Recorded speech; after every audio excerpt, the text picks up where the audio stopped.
Okay. Hi guys. If I can have your attention up here. I know that we have these nice community groups, so it's fun to talk with one another. I do actually want you to pull out your books if you can, just to be ready for this exercise. So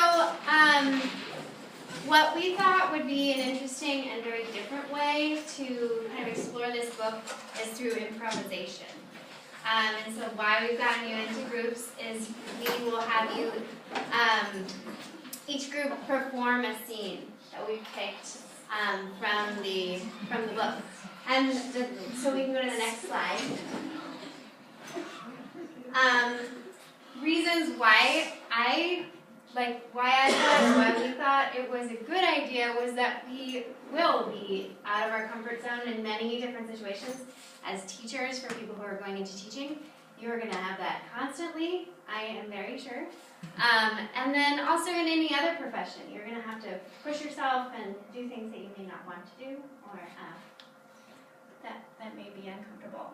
And then opportunity for your interpretation to be embodied. I think that's a really kind of fun way to explore this. And we invite you to have fun to do in doing this. So yeah, that's kind of our intro.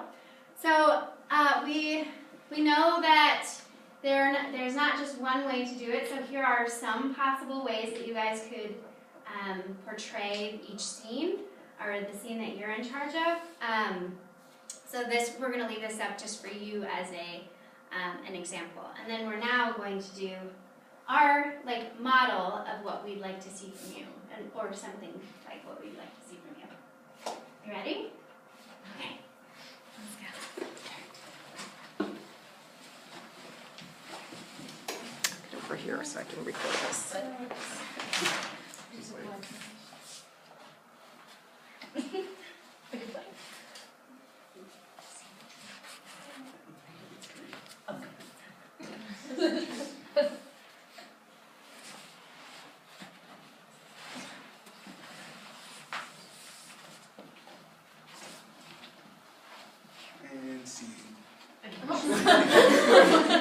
So notice how you don't need to have, any sort of lines or talking. We didn't have any narration or dialogue. So it was just the physicals. So we didn't actually introduce it. So this was the crash scene, if you guys didn't figure that out. I was a car. Eric was a tree. We were the people being pulled out. Yeah, there were Fitz. And Fitz, yeah. So that's, just one way that we could show what was happening in that scene. And these, we feel like were very significant in the story. So, great. And then now we'll get into the groups, and then we'll have time to kind of talk about it. And each of us will be in a group, and we'll be helping facilitate what happens, and can even help you in doing it. Great. Anybody have any questions? What scene are we doing? So you're the first, so it's in order. Oh, okay. So yeah, so Fitz and shotgun, and then each person will help you figure out where you're doing, what you're doing. What's that? Oh yeah, sorry, we should introduce this. Oh, I hope it's So, and this is something that we thought was useful in just kind of thinking about how you're going to portray it, was how all the characters were connected and who they were. So that's a nice kind of option. Anything else you guys want to add? Are we good? Okay, great. We're going to do two. Yeah. So Fitz and the shotgun is like killing Webb, correct? Yes. Okay. So I'm going to read you the sentence that I chose from that scene. So if you want to turn to page 419 in your books. What's up? I don't know where actually one day when I was like that girl, his mom in the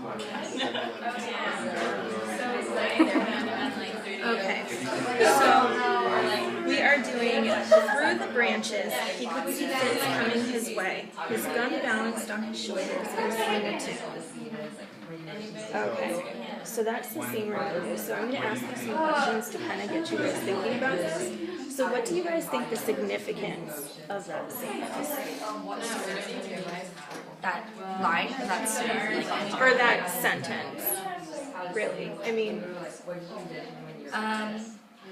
Like, what emotions do you feel Like, when you read that? Or we know that happens, so it's kind of just like, I don't know. He wanted to not happen. Like, you see it from his point of view, because it's like really innocent. He's just like, oh, here comes my friend, like not knowing what's to happen. yeah. And I find it really very interesting.